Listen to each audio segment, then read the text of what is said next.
Greetings and welcome to this edition of Positronic hypersonic. Positronic hypersonic. Positronic hypersonic. I'm Barry P. Cook, and I'm here to talk to you about the latest episode of Daredevil Born Again. It was called Gloves Off. And it starts with a look at Bullseye's morning on a particular day. He gets up, cooks eggs for the neighbor's dog, and has breakfast at the local diner. Whilst there, he calls in a tip to the task force about Punisher, saying that Punisher is there at the diner. This, of course, is not true. After finishing his banana milkshake, he picks up a toothpick and a straw and takes out all of the task force guys who arrive to catch Frank, who again isn't there, while barely breaking a sweat. He calls himself one of the good guys, slaughtering the men before marking the door with a bullseye sigil in, I guess, ketchup. Elsewhere, our heroes hold up in the abandoned apartment where Soledad records an interview for Karen, who's fresh off beating up task force goons. Soledad gives an impassioned speech about fighting back, but she's not the only one who wants to hit back. Jack Duquesne is there too, and he offers Matt whatever he needs for his fight. To be specific, he says that he's given Karen an account number and that Matt can take money out of it for whatever he needs. Angela speaks to Karen and offers to take Karen's SD card to her contact, BB, I guess containing the interview. On her way over there, Matt realizes that she holds the white tiger pendant and brings up the responsibility that she has. Her big mission involves bringing this card to Javi at the food truck, along with a wad of cash, so that he in turn can slip this to BB later that night while she's waiting with Daniel from the mayor's office for the boxing match outside Fogwell's. Meanwhile, Cristofori Sava, the first mate from the Northern Star, shows up at the apartment, saying he's there to help. He brings up the paperwork that was involved in his transportation of the cargo on the Northern Star and how it was signed off by Kingpin. But they need an attorney to take his statement, and that means bringing Kristen on board. With Fisk's big benefit boxing match that night, all of the task force will be involved with that, making it the perfect time to move Cristofori somewhere safe after getting his statement down. When Fisk finds out about the escaped prisoners from the detention center he had them in, he's not happy. He knows he has leaks inside his organization and needs to get to the bottom of everything, eventually tasking Buck with taking care of this. But Mr. Charles pays him a visit, and we learn that he's not happy about the illegal weapons being stuck in a warehouse, bringing up how they should be en route to Guinea-Bissau. He has some of his goons try and overpower the mayor, but Fisk easily puts the guy in his place, promising to honor their business deal in his way. Meanwhile, Matt shows at the diner dressed in a task force getup and commands the room, clearing it out so he can take a look around in peace. He soon realizes that this is Bullseye's doing and eventually shows up at his apartment where the pair duke it out.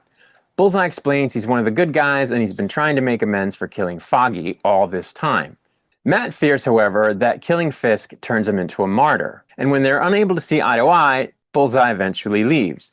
That night, the big boxing match goes ahead and everyone is in attendance. With the task force distracted, our heroes move Cristofori to a safe place after he gives his interview, or so they think. Unfortunately, Buck is waiting and he kills the first mate in cold blood. When Fisk hears about this, he makes short work of his opponent in the ring, to put it mildly. Vanessa shows up and watches as her husband delivers the stinging blow that defeats his opponent. She enters the ring just after this, but there's a problem. Bullseye arrives and starts killing the task force goons. Vanessa shoots Bullseye just as he throws a glass statue of the city at Fisk. Fisk swats it off with his belt, which in turn shatters it and causes a fragment of it to hit Vanessa in the side of her head. Daredevil arrives and saves Bullseye from being killed, and as they flee, we see that Vanessa is very badly wounded by this shard of glass, and I don't know whether or not she's going to survive. It looks really bad, and Fisk, of course, is losing his mind. And that's where the episode ended. So, I find this to be a very entertaining show. Some people complain that Daredevil is not in the show as much as he should be. And, it's like, well, do you expect them to sideline Vincent D'Onofrio? You expect them to sideline the Kingpin character? I mean, it's a balancing act. And I guess the balance isn't going to work for everybody. But as far as I'm concerned, this show wouldn't be what it is without Vincent D'Onofrio, without Kingpin. He's just a crazy, villain character and a really strong character. And Vincent D'Onofrio totally nails the part. So I think Every minute that Kingpin is on screen is excellent.